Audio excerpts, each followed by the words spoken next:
நான் சொல்ற பாரு, இப்போ ஒரு ஆமை, நான் உடனே போய் அதனுடைய யூடியூப்ல போய் அதை பத்தி யோசிச்சேன்.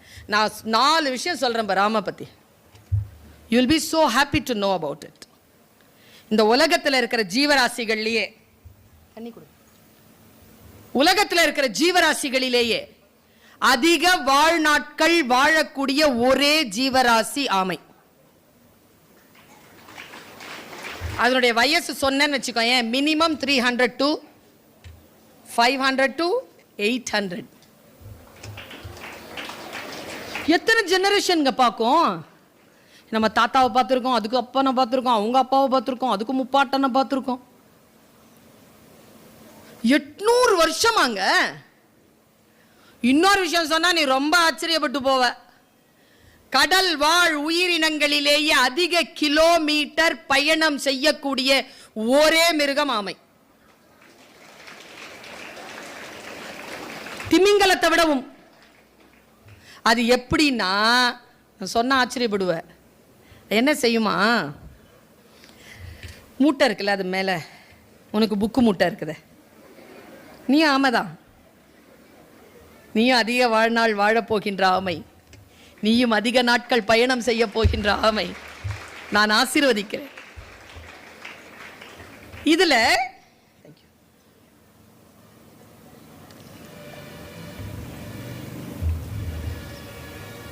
எப்படி அது பயணம் செய்யும் சொல்றாங்க. ஆச்சரியப்பட்டேன் நான். அதுக்கு ரொம்ப அதிகமான வெயிட் இருக்குமா, அது என்ன செய்யுமா, ரொம்ப ஆச்சரியமான செய்தி சொல்றேன் குழந்தைகளை. ஜெயிக்கிறவங்களுக்கு தோக்குறவங்களுக்குள்ள இருக்க வித்தியாசம் குழந்தைகளை. இதெல்லாம் நீ ஜெயிக்கணும்னு முடிவு செஞ்சுட்டேன்னு வச்சுக்கோ, ஸ்டே அலர்ட். அவ்வளவுதான் என் பிள்ளைகளுக்கு நான் சொல்றேன். Be aware. எப்படி ஸ்டே அலர்ட்டா இருக்குது பாரு. அதுக்கு திசை அறிவு அதிகமா. எங்க போறோங்கிறது அதுக்கு தெரியுமா.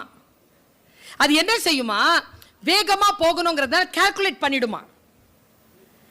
நீந்தாதான் கடலுக்குள்ள நீரோட்டங்கள் போகும். நீ ஃபைண்டிங் நீமோ படம் பார்த்தனா உனக்கு தெரியும்.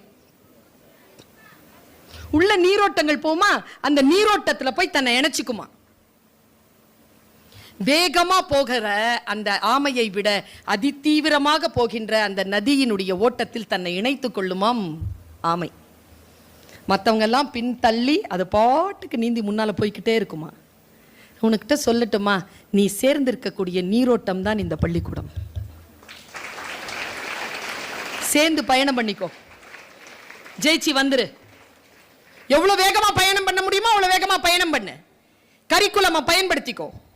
இன்னொரு விஷயம், இந்த நீரோட்டம் வந்து வடக்கால போகுதுன்னு வச்சுக்கோ, ஏன் அதுக்கு தெற்கு பக்கம் போனோம்னா நீரோட்டத்துல இருந்து வெளில வந்துருமா.